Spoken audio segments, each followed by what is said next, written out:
স্বাদ আছে কিন্তু সাধ্য নেই। কমলাপুরের পড়ে থাকা ছেলেকে বিয়ে করে মিনা আজ পরিবার থেকে অনেকটাই দূরে।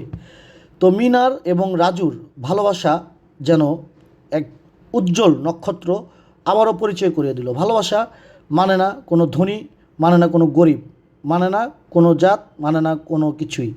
এটা যেন আবারও প্রমাণ করলো।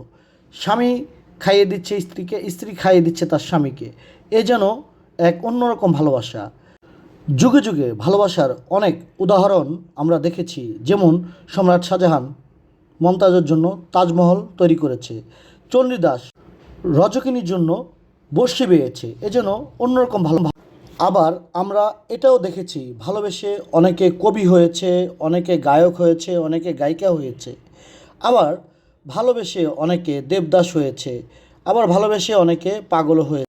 সেখান থেকে আমি বলবো, মিনা রাজুকে ভালোবেসে বিয়ে করে তারা যে সুখে সংসার করছে, তাদের টাকা পয়সা নেই কিন্তু ভালোবাসার অভাব নেই। ভালোবাসা একে অপরের জন্য উজাড় করে দিচ্ছে। আমরা যেটা দেখতে পাচ্ছি, হোটেলে বসে দুজন দুজনকে খাইয়ে দিচ্ছে, এক স্বামী তার স্ত্রীকে খাইয়ে দিচ্ছে, স্ত্রী তার স্বামীকে খাইয়ে দিচ্ছে।